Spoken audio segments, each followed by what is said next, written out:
چاروں کے بسم اللہ الرحمن الرحیم باب طرح الامام المسألة على اصحابه لیختبر ما عندهم من العلم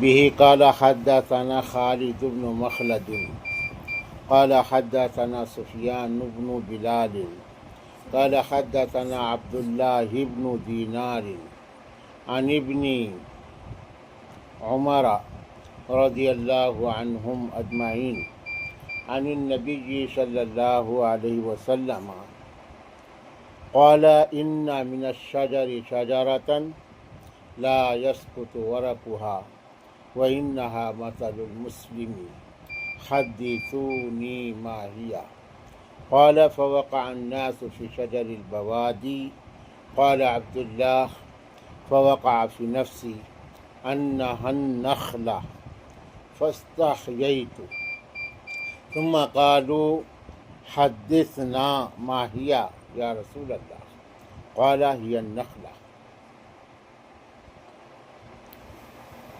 حدیث وہی ہے جو پہلے والے باب میں گزری، لیکن عنوان الگ ہے، باب الگ ہے۔ حضرت امام بخاری رحمۃ اللہ علیہ نے اس حدیث کو اور بھی ایک دو جگہ الگ الگ عنوان سے بیان کیے ہیں۔ پہلے اس حدیث سے یہ استنباط کیا گیا ہے کہ محدثین کے روایت کرنے کے لیے جو الفاظ ہیں یا محدثین نے جن الفاظ کا استعمال علم کو روایت کرنے کے لیے کیا ہے، وہ الفاظ بھی حدیث سے ثابت ہے، صحابہ کرام سے، اللہ کے نبی سے۔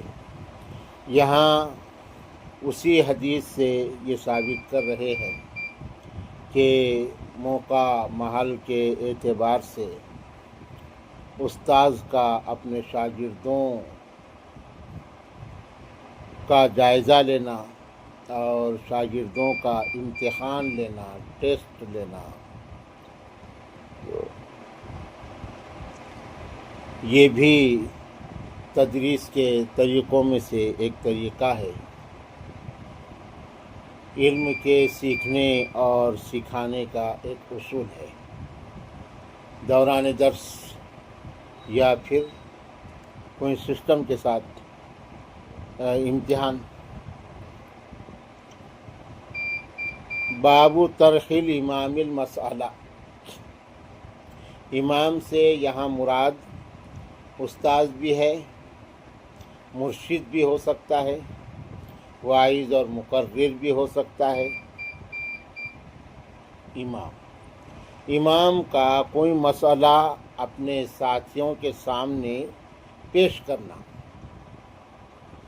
لیختبر ما عندهم من العلم، تاکہ امتحان لے وہ ان کے پاس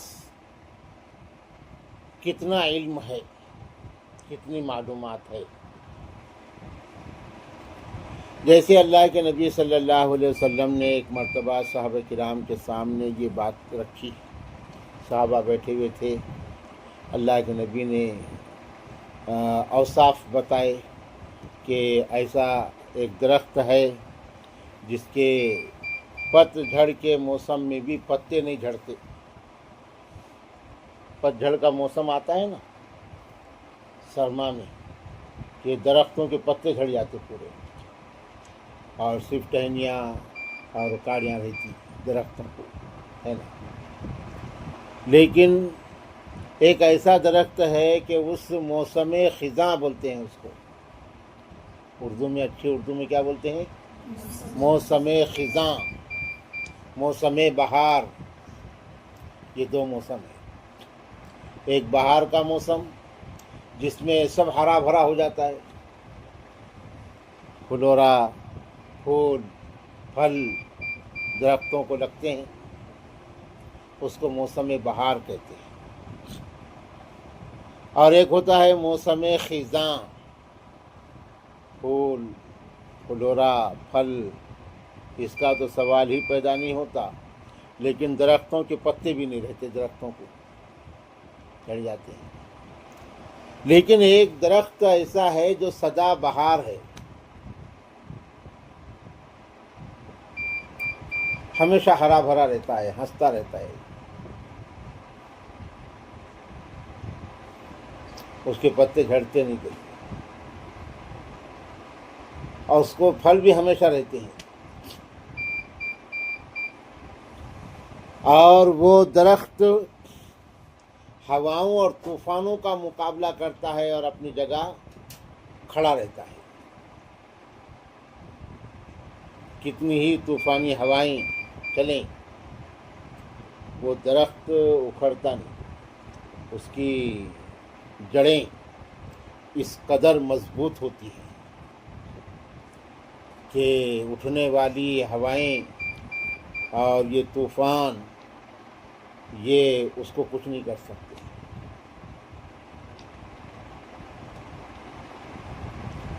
اور اس درخت کے جو پھل ہوتے ہیں اس کا کوئی نقصان دہ پہلو نہیں ہے، وہ ہر اعتبار سے فائدہ مند ہی پھل ہیں، صحت مند کے لیے بھی اور بیمار کے لیے بھی، ہر موسم میں ہر وقت اس کے پھل جو ہیں وہ فائدہ مند ہی ہیں۔ شوگر والے کے لیے بھی فائدہ مند ہے، حالانکہ میٹھے ہوتے ہیں مگر اس کا نقصان نہیں، اور طاقتور ہوتے ہیں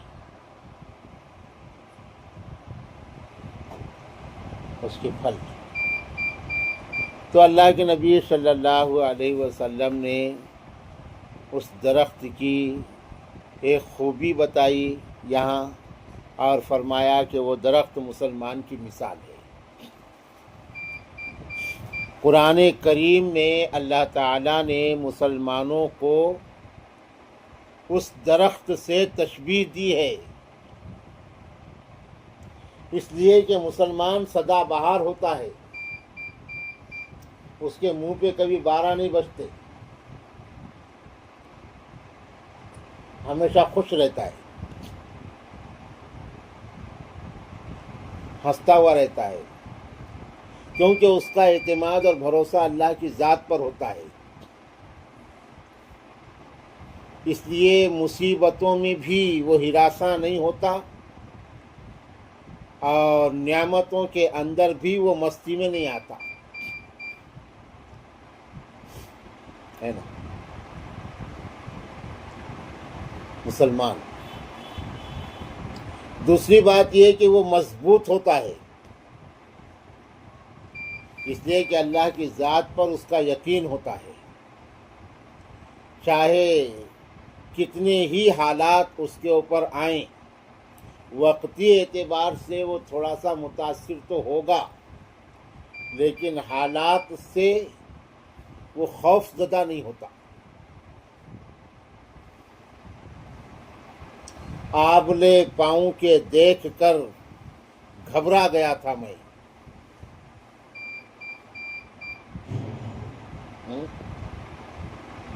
آبلے آبلے بولے تو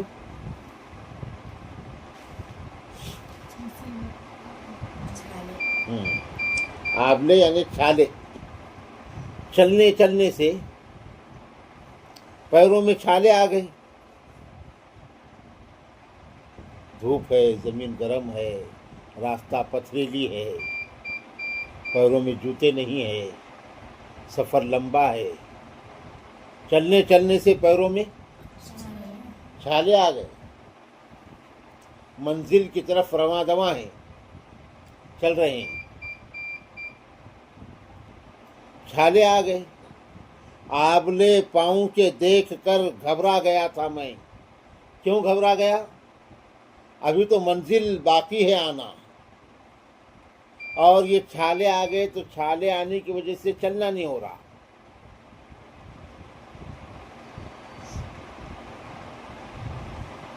آبلے پاؤں کے دیکھ کر گھبرا گیا تھا میں، جی خوش ہوا وادی پرخار دیکھ کر. جیسے آگے دیکھا کہ کانٹوں بھرا راستہ ہے، کانٹوں بھرا پرخار یعنی کانٹوں بھرا راستہ ہے، تو دل خوش ہو گیا کہ یہ کانٹوں پر پیر رکھوں گا تو چھالے پھوٹ جائیں گے اور پھر چلنے میں آسانی ہوگی. کیا حوصلہ ہے، کیا حوصلہ ہے، کیا ہمت ہے. یہ ہوتا ہے مومن. سمجھ میں آیا؟ راستے کی مصیبتوں کو دیکھ کر منزل رسی کی توقع اور امید میں وہ حوصلے نہیں ہارتا.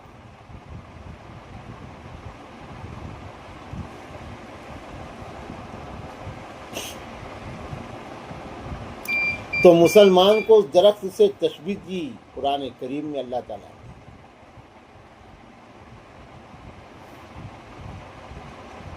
کتنی طوفان آئے وہ اپنی جگہ پر ثابت قدم رہتا ہے.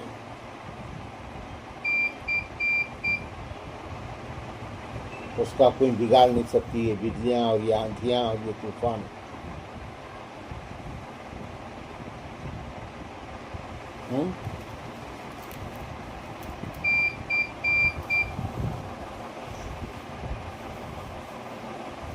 اور وہ ہمیشہ سب کے لیے فائدہ مند اور نفع رساں ہوتا ہے.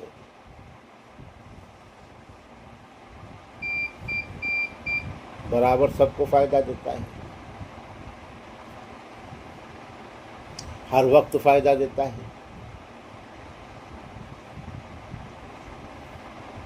سدا بہار.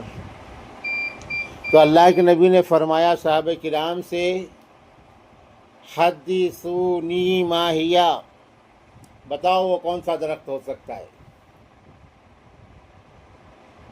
تو صحابہ بیٹھے ہوئے تھے، تو بیٹھے بیٹھے صحابہ جنگلوں میں چلے گئے.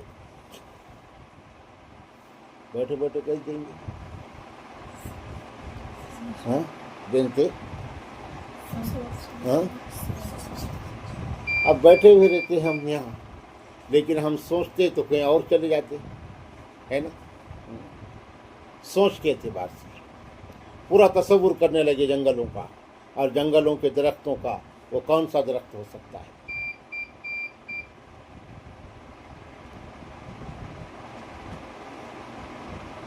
لیکن صحابہ کسی نقطے پر نہیں پہنچے. عبداللہ ابن عمر چھوٹے بچے تھے جو اس حدیث کے راوی ہیں، چھوٹے بچے تھے. صحابہ کرام میں یہ محدث گزرے ہیں. 3 عبداللہ تھے جو بڑے مشہور ہوئے ہیں صحابہ میں اور بچپن سے مشہور ہوئے. بہت ذہین تھے، باذوق تھے اور بڑا شوق تھا بڑوں کی صحبت میں بیٹھنے کا.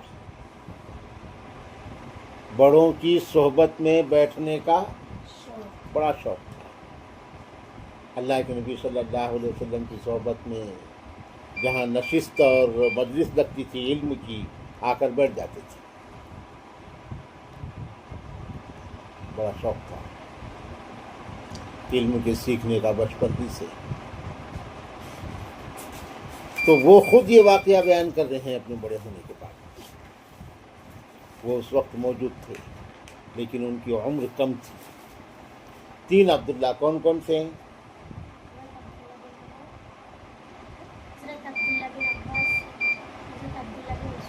شاباش. یہ تینوں کو عبادلہ ثلاثہ کہتے ہیں. کیا کہتے ہیں؟ عبداللہ کی جمع آتی ہے عبادلہ. 3 عبداللہ. حضرت عبداللہ ابن عباس جو بچپن ہی سے بڑے باذوق تھے، اور حضور صلی اللہ علیہ وسلم کی اکثر خدمت میں رہا کرتے تھے، اللہ کے نبی کی خدمت کیا کرتے تھے۔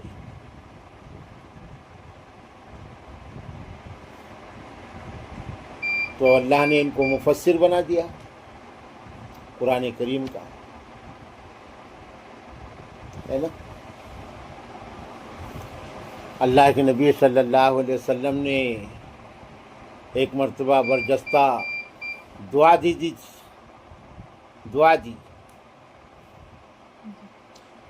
دعا گزارش اور درخواست پر نہیں ملتی،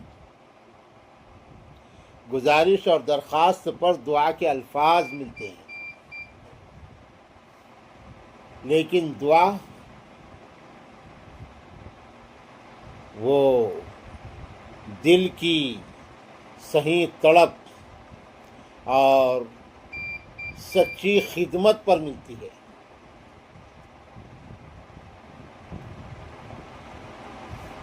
نا۔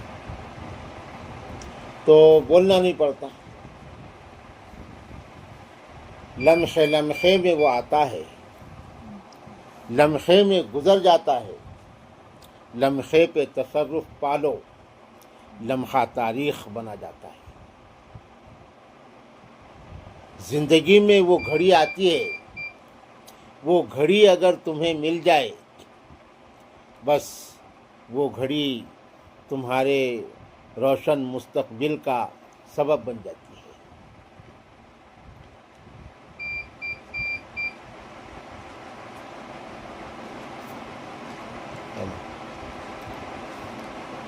بڑے بڑے اولیاء کرام گزرے ہیں،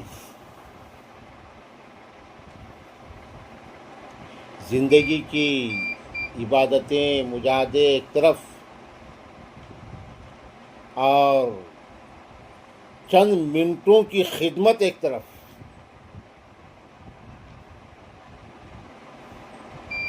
کسی کو استاد نے دعا دی، بس وہ دنیا کا بڑا انسان بن گیا، کسی کو ماں نے دعا دی، وہ دنیا کا بڑا انسان بن گیا۔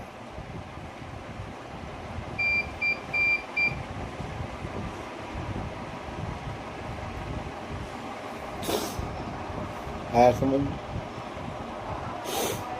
تو یہ دعا جو ہے یہ اپنے ارادے سے نہیں ملتی،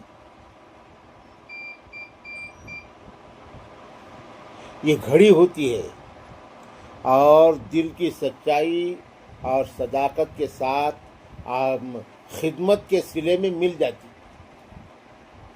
گویا یہ ایک دفینہ اور ایک خزانہ ہوتا ہے جو ڈھونڈنے سے نہیں ملتا۔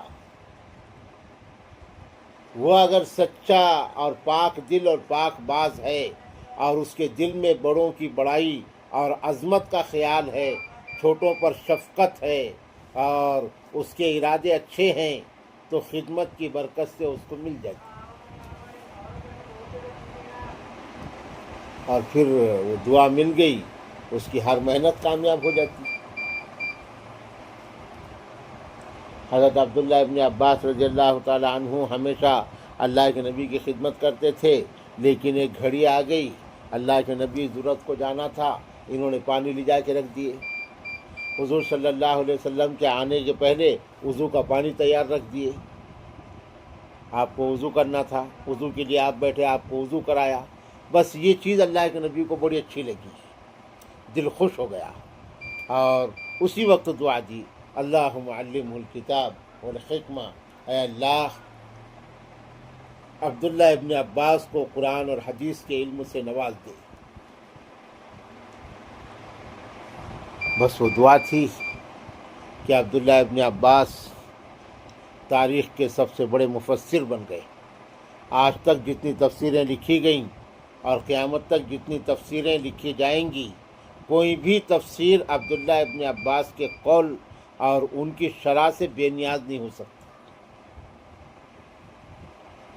سب سے پہلے قرآن کے مفسر، پوری تفسیر ہے ان کے قرآن کی، تفسیر ابن عباس یہ نام سے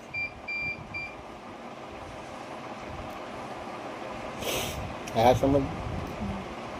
اب کوئی بچی بڑی پابندی سے مدرسہ آتی ہے، سبق ہو مت ہو پورا ٹائم دیتی ہے، پورے اہتمام سے وہ اپنی ذمہ داریاں پوری کرتی ہے، پورا ذوق اور شوق اس کا نظر آتا ہے، اس کی اس کیفیت کو دیکھ کے کبھی استاد اور باجی اس کے لیے دعا دے دیتے ہیں، ہے نا؟ یہ بھی سبب بنتا ہے شوق. اور کوئی بچے کو کتنا بھی بولو گٹگل، جو اس کی عادت ہے وہ اپنی عادت سے سمجھوتا کرنے کو تیار نہیں ہوتی، وہ اپنی عادت پہ قائم رہتی ہے. تو ایسی بچی کے لیے کچھ نہیں بھی کہے اساتذہ معلومات، مگر دل میں کبیدگی پیدا ہوتی ہے کہ یہ بس ذوق بچی ہے، اس کو ذوق نہیں ہے، یہ خالی ٹائم نکال رہی ہے، یہ خالی ٹائم نکال رہی ہے. رسمی طور پر آنا ہے تو آنا ہے، باقی اس کو علم کا ذوق نہیں ہے، تو اس کے لیے کچھ نہیں رہتا، دل خالی رہتا اس کے لیے. تو اس کو پھر وہ ذوق بھی نہیں ملتا، شوق بھی نہیں ملتا، اور علم سے لگن بھی اس کے اندر پیدا نہیں ہوتی، اس کو کچھ حاصل بھی نہیں ہوتا. اس کی وجہ وہی رہتی. توجہ خالی دیکھنے کو نہیں بولتے، توجہ دل کے میلان کو توجہ کہتے ہیں. کیا سمجھ؟ تو اس سے توجہ ہٹ جاتی ہے. مت آ، بیٹھ مت بیٹھ، پڑھ مت پڑھ، کوئی مطلب نہیں. ایسے کچھ بچوں کو ہم نے عاق کیا ہوا ہے مدرسے میں، ایسی کچھ بچوں کو. کچھ تو بچیاں جن کو حس نہیں ہے وہ، اور کچھ بچیاں جو فتنے کے پلندے ہیں، غلاظت کا یعنی ایک یہ ہے جمع.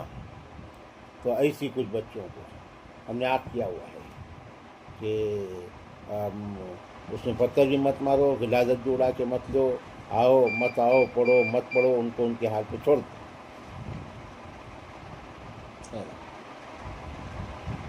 اور کچھ بچیاں ایسی جن کو حس نہیں ہے، ذوق نہیں ہے، ان کو بھی ان کے حال پہ چھوڑ دو. کیونکہ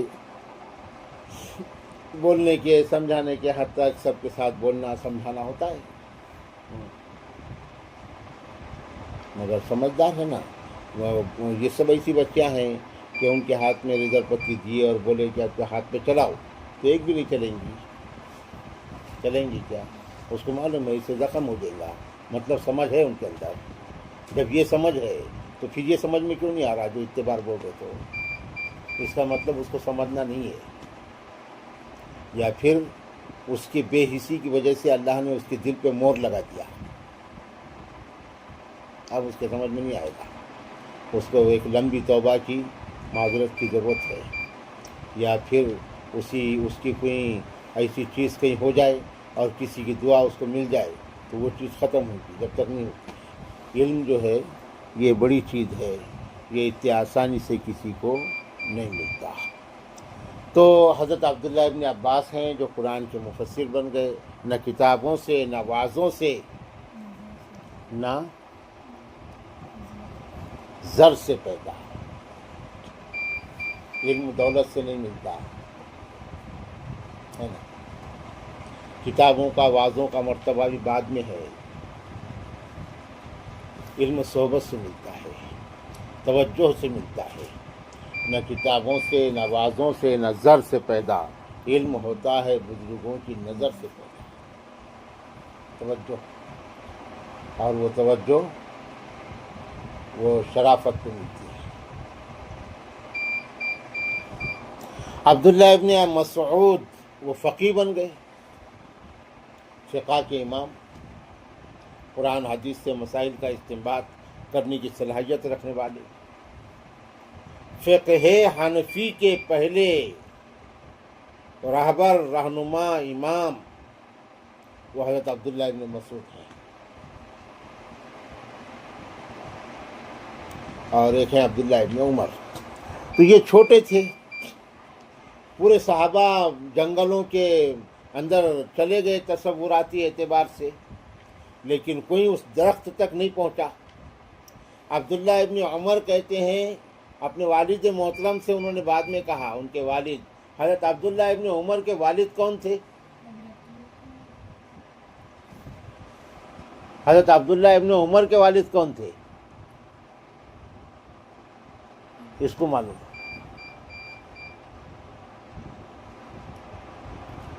نہیں؟ معلوم؟ تجھے بھی نہیں معلوم؟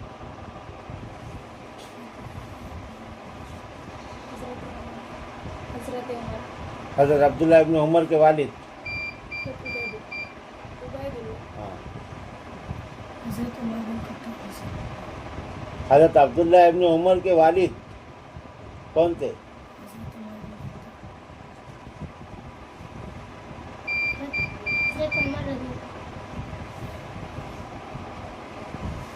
دیکھ، یہ جو لیختبرا، یہ جو باب قائم کیا امام بخاری نے تو یہی ہے، مگر یہ تو ایک دم لطیفہ ہو گیا نا، یہ لطیفہ ہو گیا۔ ہم سوال کر رہے ہیں کہ عبداللہ ابن عمر کے والد کون تھے؟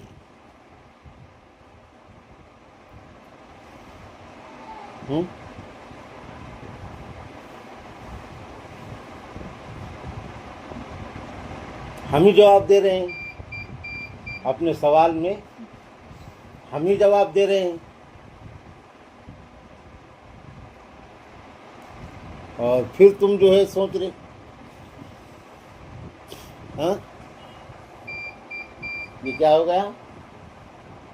لطیفہ۔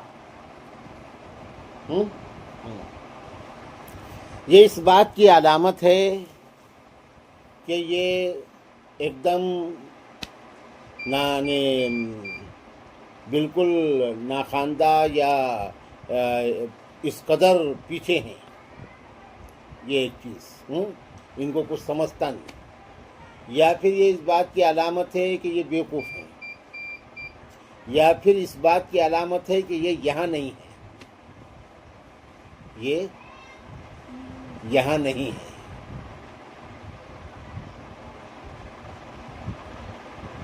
آپ بول، عبداللہ ابن عمر کے والد کون تھے؟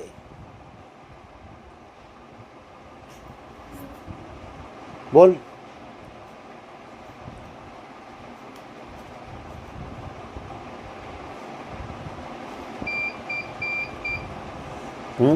اس کو ٹکر لوں گا میں؟ ہاں، سر پھوڑوں؟ ہاں،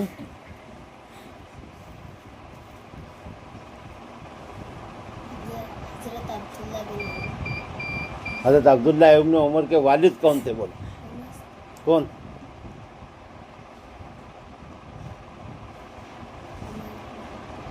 بول۔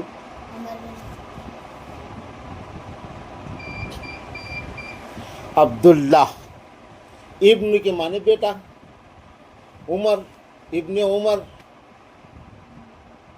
عن ابن عمر، عمر کا بیٹا عبداللہ۔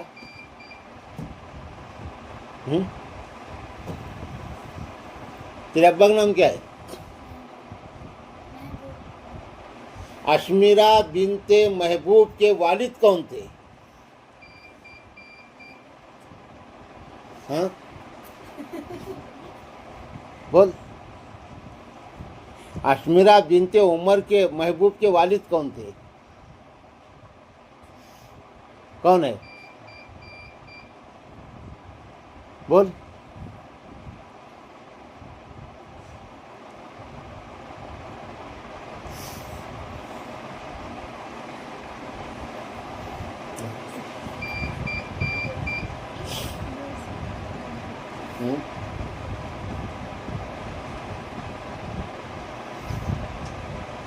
تحریم بنت انور کے باپ کون ہے؟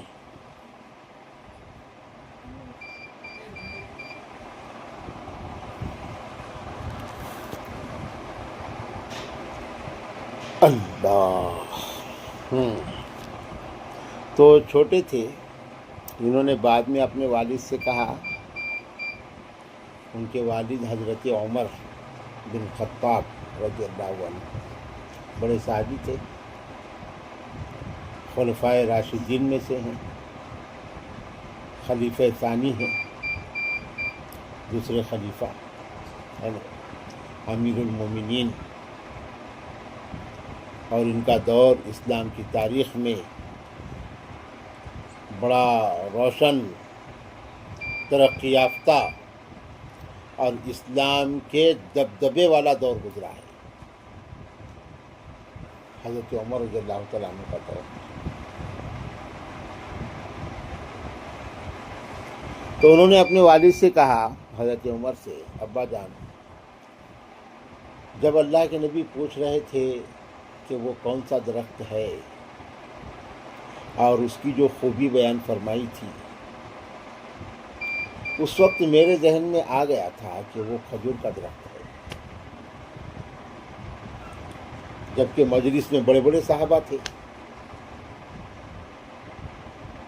تو والد نے، حضرت عمر نے بیٹے سے کہا، بیٹے تو بول دیتا تو کتنا اچھا تھا، میرا سر کتنا اونچا ہوتا تھا، مجھے کتنا فخر ہوتا تھا کہ میرے بیٹے نے جواب دیا ہے نا۔ بیٹے نے کیا کہا؟ ابا جان مجھے شرم آئی، تابش آتی ہے مجھے شرم اس محفل میں کچھ کہتے،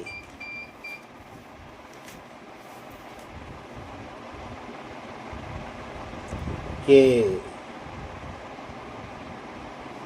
چھوٹا ہوں میں اور یہاں کامل حرفن ہیں بیٹھے، بڑوں کے سامنے اپنی زبان کھولنا جبکہ بڑے بڑے خاموش ہیں، مجھے اچھا نہیں لگا۔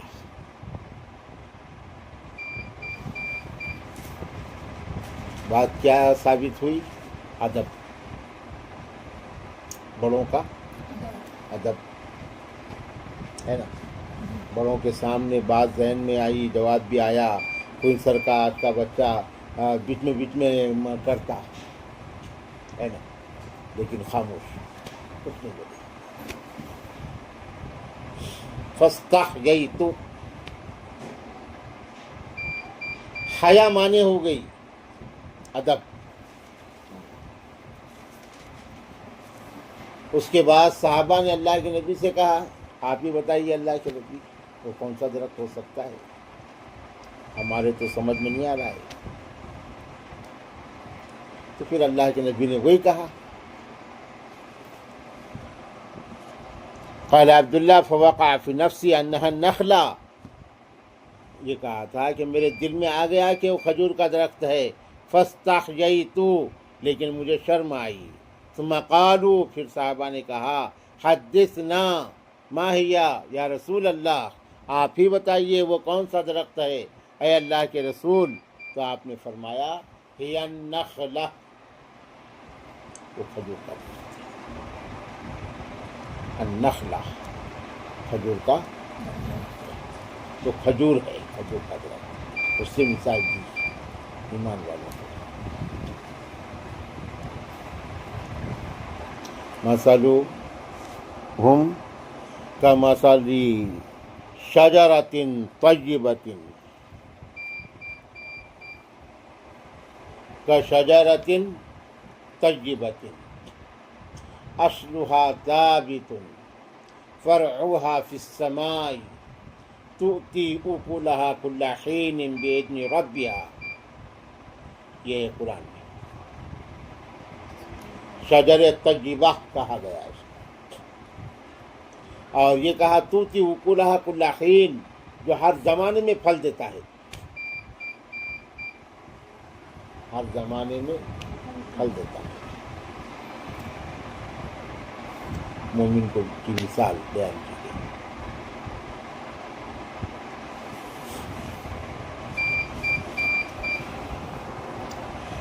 حضرت امام بخاری رحمۃ اللہ علیہ نے اس سے یہ ثابت کیے ہیں کہ استاذ، معلم، واعظ و مقرر یا پیر و مرشد اپنے ماتحتین کو کبھی آزمائے اور ان کا امتحان لے، ان کا ٹیسٹ لے، تاکہ ان کے بھی علم میں اضافہ ہو ان کو سوچنے کی بھی عادت ہو، غور اور فکر کرنے کی بھی عادت ہو، ہے نا. یہ سنت ہے، اللہ کے نبی صلی اللہ علیہ وسلم کا عمل ہے. اللہ کے نبی صحابہ کرام کی مجلس میں کبھی کوئی سوال صحابہ کے سامنے ڈال دیتے تھے. صحابہ میں سے کوئی یا تو جواب دیتا تھا بڑے ادب سے، یا پھر صحابہ کہتے تھے سمجھ میں بھی آیا تو صحابہ کہتے تھے ہو سکتا کوئی دوسری بات ہوگی، اللہ کے نبی بولیں گے تو اور ہمارے علم میں اضافہ ہوگا. تو صحابہ کہتے تھے اللہ و رسولہ اعلم. کتنا ادب ہے یہ جملے میں. لیکن خاموش نہیں بیٹھتے تھے. خاموش رہنا یہودیوں کی علامت ہے. استاذ کے سوال پر خاموشی بھی بے ادبی ہے، اور زور سے بولنا بھی بے ادبی ہے.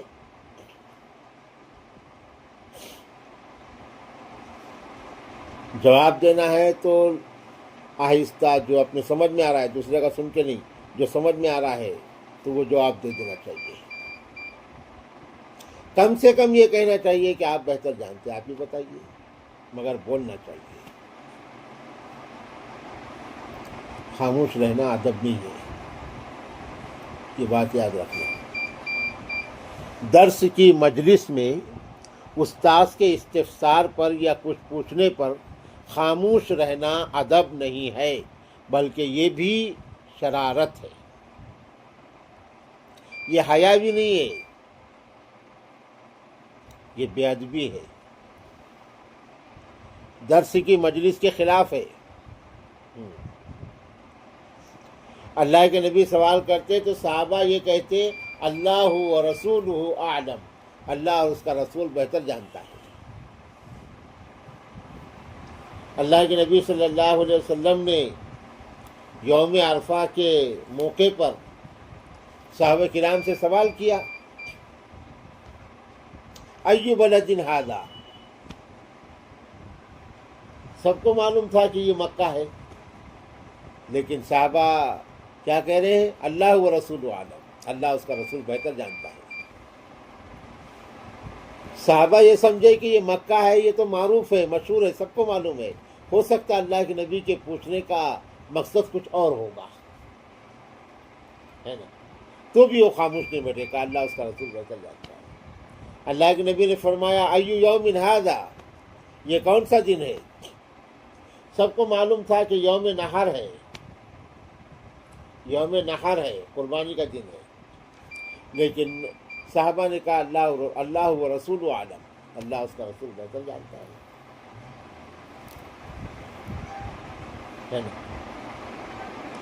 کہ ہو سکتا آپ کچھ اور بات بتا رہے ہوں، یہ صحابہ کی منشا تھی. لیکن صحابہ جواب دیتے تھے خاموش. اور اللہ کے نبی صحابہ کے سامنے کوئی سوال ڈالتے تھے ان کا امتحان لینے کے لیے.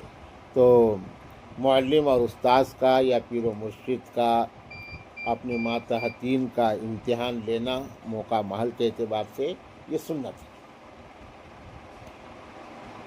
اس سے ہمارے جو روایتی امتحانات ہوتے ہیں، سہ ماہی، شش ماہی، سالانہ، تو یہ بھی ثابت ہو گئے کہ امتحان سنت ہے.